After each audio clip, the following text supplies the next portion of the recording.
എൻ്റെ പേര് സാബു ജോസഫ്. ഞാൻ വരുന്നത് എറണാകുളം ജില്ലയിൽ കോലഞ്ചേരിക്കടുത്ത് മേക്കടമ്പ് എന്ന് പറയുന്ന സ്ഥലത്തു നിന്നാണ് ഞാൻ വരുന്നത്. ഞാൻ ആദ്യമായിട്ട് ഈ കൃപാസനത്തിൽ വരുന്നത് 2019 ഫെബ്രുവരി മാസം 15-ാം തീയതിയാണ്. എൻ്റെ അപ്പച്ചൻ്റെ സഹോദരി ഡൽഹിയിലുള്ള ആൻറ്റി വഴിയാണ് ഞാൻ ഈ കൃപാസനത്തെക്കുറിച്ച് ആദ്യമായിട്ട് അറിയുന്നത് തന്നെ. കാര്യം ഞാൻ താമസിക്കുന്ന സ്ഥലം അധികം ദൂരത്തിലല്ലെങ്കിൽ പോലും എനിക്കിതിൻ്റെ അറിവ് കിട്ടിയത് എൻ്റെ അപ്പച്ചൻ്റെ സഹോദരി വഴിയാണ്. അങ്ങനെ ഞാൻ ആദ്യമായിട്ട് 2019 ഫെബ്രുവരി മാസം 15-ാം തീയതി ഞാൻ ഈ കൃപാസനത്തിൽ കിടന്നു വരുമ്പോൾ ആ ഭാഗത്ത് ക്യൂ നിൽക്കുന്നവരെ പോലെ തന്നെ ഞാനും ഉടമ്പടി എടുക്കാനായിട്ട് ക്യൂ നിന്നപ്പോൾ അത്രയ്ക്കൊന്നും വലിയ വിശ്വാസമൊന്നും എനിക്കുണ്ടായിരുന്നില്ല. കാരണം പലരും പലതും പറയുന്നു, ഇത് ഫേക്കാണ്, ഇതിനകത്ത് വലിയ വിശ്വസിക്കേണ്ട കാര്യങ്ങളൊന്നുമില്ല, സാമ്പത്തിക ലാഭത്തിന് വേണ്ടി മാത്രം പ്രവർത്തിക്കുന്ന ഒരു സ്ഥാപനമായി തന്നെയാണ് അന്ന് ഞങ്ങളുടെ ആ ഭാഗത്തൊക്കെ പറഞ്ഞുകൊണ്ടിരുന്നത്. എന്തായാലും അപ്പച്ചൻ്റെ സഹോദരി പറഞ്ഞതല്ലേ, അതിനകത്ത് വലിയ തെറ്റൊന്നും ഉണ്ടാവില്ല, നമ്മൾ ചതിക്കാൻ വേണ്ടി പറയുന്നതല്ല എന്ന് വിചാരിച്ചാണ് ഞാനിവിടെ ആദ്യമായിട്ട് കയറി വരുന്നത്. ഞാനിവിടെ വരുമ്പോൾ ഞാൻ നല്ല രീതിയിൽ ബിസിനസ് നടത്തിക്കൊണ്ടിരുന്ന ആളാണ്. അതായത് ട്രാവൽസിൻ്റെ ബിസിനസ്സും അതിനോടൊപ്പം തന്നെ ഹോട്ടൽ ബിസിനസ്സും നടത്തി നല്ല രീതിയിൽ പോയിക്കൊണ്ടിരിക്കുകയാണ്. ഏകദേശം ലക്ഷക്കണക്കിന് രൂപയുടെ ടേൺ ഓവറുള്ള ഒരു ബിസിനസ്. പക്ഷേ ഈ ബിസിനസ് വളരെ കുറച്ച് ദിവസങ്ങളായിട്ട് മാസങ്ങളായിട്ട് ബിസിനസ് ഡള്ളായിക്കൊണ്ടിരിക്കുന്നു. സാമ്പത്തികമായിട്ട് വളരെ വളരെ മോശത്തിലേക്ക് പോയപ്പോഴാണ് നമുക്കിതിങ്ങനെ മുന്നോട്ട് പോയാൽ സാധിക്കില്ല എന്നൊരവസ്ഥ വന്നു. കടയടച്ച് പൂട്ടി, കട ആദ്യം റെൻറ്റിന് കൊടുത്തു, പിന്നെ മുന്നോട്ട് പോകത്തില്ലാത്ത അവസ്ഥ വന്നു. ട്രാവൽസിൻ്റെ ബിസിനസ്സുകളാണെങ്കിലും വളരെ കുറഞ്ഞു വരുന്നു. ഏകദേശം 1.5 കോടി രൂപയോളം കടമുള്ള ഞാൻ, അന്ന് എനിക്ക് 40 വയസ്സ് പ്രായമുണ്ട്. 40 വയസ്സ് പ്രായമുള്ള എന്നെ സംബന്ധിച്ച് 1.5 കോടി രൂപ കടം എന്ന് പറയുന്നത് ഒരു താങ്ങാനാവുന്നൊരു കടമായിരുന്നില്ല.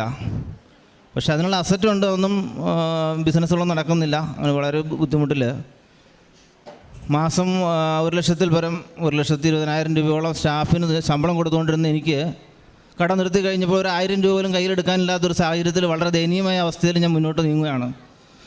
ആ സാഹചര്യത്തിലാണ് ഇവിടെ വരുന്നതും ഇവിടുത്തെ പ്രാർത്ഥനകൾ പങ്കെടുക്കാനൊക്കെ ഇടയായത്. അങ്ങനെ ഞാൻ പ്രാർത്ഥിച്ചു. ഒരു മാസത്തിനകം ഞാൻ തിരിച്ച് ഡൽഹിയിലേക്ക് പോവുകയും അവിടെ ഒരു ചെറിയ സ്ഥാപനത്തിൽ ജോലി ചെയ്യാൻ തുടങ്ങി. പക്ഷേ അതിൻ്റെ ശമ്പളം വാങ്ങാനുള്ള ഒരു സാഹചര്യം പോലും എനിക്ക് കിട്ടിയില്ല. അതിനു മുമ്പ് കേൾക്കുന്നു ഇസ്രായേലിൽ ജോലി കിട്ടാനുള്ള സാഹചര്യമുണ്ട്, കുറച്ച് പൈസ മുടക്കി പോകാമെന്ന്. അങ്ങനെ ഞാൻ ബോംബെയിൽ പോയി ഇസ്രായേലിന് പോകാനുള്ള കാര്യങ്ങളുമായിട്ട് മുന്നോട്ട് പോയി. ഞാൻ പറഞ്ഞു വരുന്നത് വിശ്വാസത്തിൻ്റെ ആ ഒരു ആഴം നമ്മളിൽ ഉണ്ടാകേണ്ട എൻ്റെ അത്യാവശ്യമാണ് ഞാൻ പറഞ്ഞ് മനസ്സിലാക്കാൻ ഉദ്ദേശിക്കുന്നത്.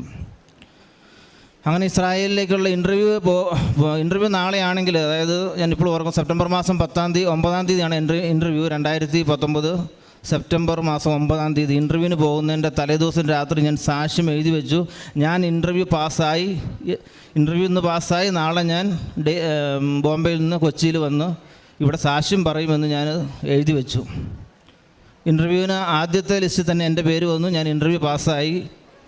10-ാം തീയതി ഇവിടെ വന്ന് ഞാൻ സാക്ഷ്യം പറയാനായിട്ട് ആദ്യമായിട്ട് ഇവിടെ വന്നു. ഈ അൾത്താരയിൽ 2019 സെപ്റ്റംബർ മാസം 10-ാം തീയതി ഞാൻ സാക്ഷ്യം പറഞ്ഞു. അതെൻ്റെ ആദ്യത്തെ സാക്ഷ്യം.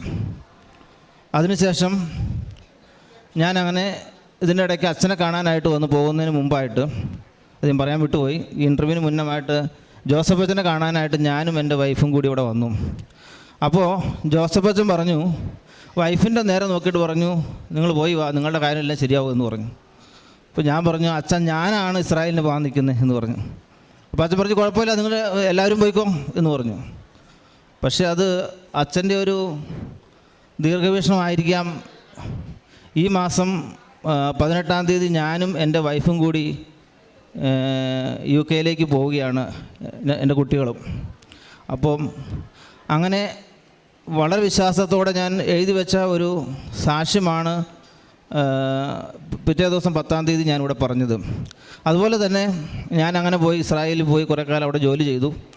എൻ്റെ സാമ്പത്തിക ബുദ്ധിമുട്ടുകളെല്ലാം തന്നെ ഒരു 20% ഇനിയും ബാലൻസ് ഉണ്ട്. പക്ഷേ അതൊന്നും ഈ 1.5 കോടി എന്നുള്ളത് 4 വർഷം കൊണ്ട് 2 കോടി ആവാൻ വലിയ താമസം ഉണ്ടായില്ല. നമ്മളുടെ ഇവിടുത്തെ പലിശയുടെ അവസ്ഥയൊക്കെ നിങ്ങൾക്കറിയാമല്ലോ. ഈ പലിശ എല്ലാം കൂടെ കൂടി 2 കോടി രൂപയോളമായി. ഇസ്രായേലിൽ പോയി ഞാൻ ഇസ്രായേലിലും എൻ്റെ വൈഫ് ഈ നാട്ടിൽ നിന്നുകൊണ്ട് അതിൻ്റെ ഡോക്യുമെൻസുകളെല്ലാം ശരിയാക്കി വിൽക്കാതെ കിടന്ന സ്ഥലങ്ങളെല്ലാം വിറ്റു. 10-12 വണ്ടി ഉണ്ടായിരുന്നു, അതെല്ലാം വിറ്റു. എല്ലാം ഈ സമയത്ത് നടത്തി തരുവാനായിട്ട് അമ്മ മാതാവ് ഒത്തിരി വളരെ വളരെ അനുഗ്രഹിച്ചു. അങ്ങനെ ഞങ്ങളുടെ സാമ്പത്തിക ബാധ്യതകളെല്ലാം ഏകദേശം അവസാനിച്ചു എന്ന് വേണം പറയാൻ. അങ്ങനെ ഇരിക്കുമ്പോഴാണ് എൻ്റെ മൂത്ത മകൾ, അവൾക്ക് വിദേശത്ത് പോയി പഠിക്കണം എന്നൊരാഗ്രഹം പറഞ്ഞു. അങ്ങനെ ഞാൻ അവളെ ഇവിടെ കൊണ്ടുവന്ന് ഇവിടെ ഉടമ്പടി എടുക്കാനായിട്ട് പറഞ്ഞു. അവൾ ഉടമ്പടി എടുത്ത് പ്രാർത്ഥിച്ചു. അന്നും അവൾക്കൊരാഗ്രഹം ഉണ്ടായിരുന്നു, ഫെബ്രുവരി മാസം 18-ാം തീയതി അവിടെ ക്ലാസ് തുടങ്ങും, ഒരു 1-ാം തീയതി ആകുമ്പോഴെങ്കിലും ഒരു വിസ അടിച്ച് വന്നെങ്കിലാണ് അവിടെ പോയി വീടൊക്കെ എടുത്ത് താമസിക്കാൻ പറ്റുള്ളൂ. മാതാവിൻ്റെ ഒരു അനുഗ്രഹം എന്ന് പറയട്ടെ, അവൾ സാക്ഷ്യം എഴുതി അവളും ആഗ്രഹിച്ചതാണ് ഈ 1-ാം തീയതി ഫെബ്രുവരി മാസം 1-ാം തീയതി 2023 അവൾക്ക് അവിടെ എത്താൻ ആ ഒരു സമയത്തോടു കൂടിയെങ്കിലും വിസ അടിച്ച് കിട്ടണമെന്ന് ആഗ്രഹിച്ചു. ദൈവത്തിൻ്റെ അനുഗ്രഹം കൃത്യം ആ 1-ാം തീയതി തന്നെ അവൾക്ക് വിസ അടിച്ചു. അവൾ ഇന്ന് ഓസ്ട്രേലിയയിൽ അവൾ പഠിക്കുകയാണ്, എൻ്റെ മൂത്ത മകൾ. അപ്പോൾ അത് രണ്ടാമത്തെ ഒരു അനുഭവമാണ് ജീവിതത്തിൽ. നമ്മൾ വിശ്വാസത്തോടെ ഒരു ഡേറ്റ് ഇട്ട് പ്രാർത്ഥിച്ചാൽ ആ കറക്റ്റ് ദിവസത്തിനുള്ളിൽ തന്നെ മാതാവ് അതിൻ്റെ റിസൾട്ട് കിട്ടുമെന്നുള്ളതിൻ്റെ ഒരു വളരെ ഉദാഹരണമാണ് എൻ്റെ ജീവിതത്തിലുണ്ടായത്. അങ്ങനെ മൂത്ത മകൾ അവിടെ പഠിക്കുന്നു. അതിനുശേഷം അച്ഛൻ്റെ ആ ഒരു ദീർഘവീക്ഷണം പൂർത്തിയാകണമല്ലോ. ഞാൻ ഒരിക്കലും വിചാരിച്ചില്ല, ഇസ്രായേലിനെ സംബന്ധിച്ചിടത്തോളം ഒരിക്കലും ഫാമിലി വിസ അലൗഡല്ല. അപ്പോൾ അങ്ങനെ ഇരിക്കുന്ന സാഹചര്യത്തിലാണ് എൻ്റെ വൈഫ് പാസ്പോർട്ടൊക്കെ എടുത്തു. ഞാൻ ചോദിച്ചു, എന്തിനാ പാസ്പോർട്ടൊക്കെ എടുത്ത് വെക്കണേ, 40 വയസ്സായി, ഇനിയിപ്പോൾ നീ ഏത് രാജ്യത്ത് വിദേശത്ത് പോകാനാണ്. അടുത്ത പ്രാർത്ഥന ഞാൻ തുടങ്ങി, ഞങ്ങൾക്ക് ഫാമിലിയായിട്ട് താമസിക്കണ്ടേ, ഒന്നിച്ച് താമസിക്കാൻ വേണ്ടി ഇസ്രായേലിൽ ഏതായാലും ഒരു അവസരമില്ല. അങ്ങനെ ഇരിക്കെ എൻ്റെ മകൾ IELTS പാസ്സായി. അവൾ പോയി കഴിഞ്ഞതിന് ശേഷം അവളുടെ പിതാവായ ഞാൻ, ഇത്രയും വയസ്സായ ഞാനൊന്നങ്ങ് IELTS എഴുതി. അതായത് 23 വർഷത്തെ പഠനം, 23 വർഷം മുമ്പാണ് ഞാൻ എൻ്റെ വിദ്യാഭ്യാസം അവസാനിപ്പിച്ചത്. 23 വർഷത്തിന് ശേഷം ഒരു ടച്ചും ഇല്ലാതെ ഞാൻ പോയി IELTS എഴുതി. IELTS എഴുതുന്നതിൻ്റെ തലേദിവസം എഴുതി വെച്ച സാക്ഷ്യമാണ് ഇവിടെ അച്ഛൻ്റെ കയ്യിൽ ഏൽപ്പിച്ചിരിക്കുന്നത്. അതായത് ഞങ്ങളുടെ വിവാഹ വാർഷികത്തിൻ്റെ ദിവസം 2023 ജൂൺ 23-ാം തീയതി രാത്രി 12 മണിയായപ്പോൾ ഞാൻ സാക്ഷ്യം എഴുതി വെച്ചു. കാരണം 24-ാം തീയതി രാത്രി ഇസ്രായേലിൽ നിന്ന് അടുത്ത രാജ്യത്ത് പോയിട്ട് എനിക്ക് IELTSൻ്റെ എക്സാം എഴുതണം. അപ്പോൾ അങ്ങനെ ഞാൻ എക്സാം എഴുതുന്നതിൻ്റെ തലേദിവസം രാത്രി ഞാൻ സാക്ഷ്യം എഴുതി വെച്ചു. ആ സാക്ഷ്യത്തിൽ എഴുതി വെച്ചു, ഞാൻ IELTS പാസ്സായി എന്ന് ഞാൻ എഴുതി വെച്ചു. 23 വർഷത്തിന് ശേഷം വീണ്ടും ഇംഗ്ലീഷിൽ റീഡിങ്, റൈറ്റിങ്, ലിസണിങ്, സ്പീക്കിങ് എല്ലാത്തിനും നല്ലൊരു സ്കോർ എനിക്ക് കിട്ടി. എനിക്ക് അടുത്ത രാജ്യത്തേക്ക് പോകാനുള്ള ഒരു അവസരം മാതാവ് ഒരുക്കി തന്നു. അങ്ങനെ ഞാൻ വീണ്ടും ഇൻ്റർവ്യൂ അറ്റൻഡ് ചെയ്യണം.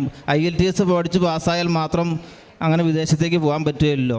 അങ്ങനെ വിദേശ രാജ്യത്തു നിന്ന്, അതായത് ഇംഗ്ലണ്ടിൽ നിന്ന് എനിക്ക് 2 കമ്പനി ഓഫർ ചെയ്തു ഒന്ന് ഇൻ്റർവ്യൂ അറ്റൻഡ് ചെയ്യാൻ.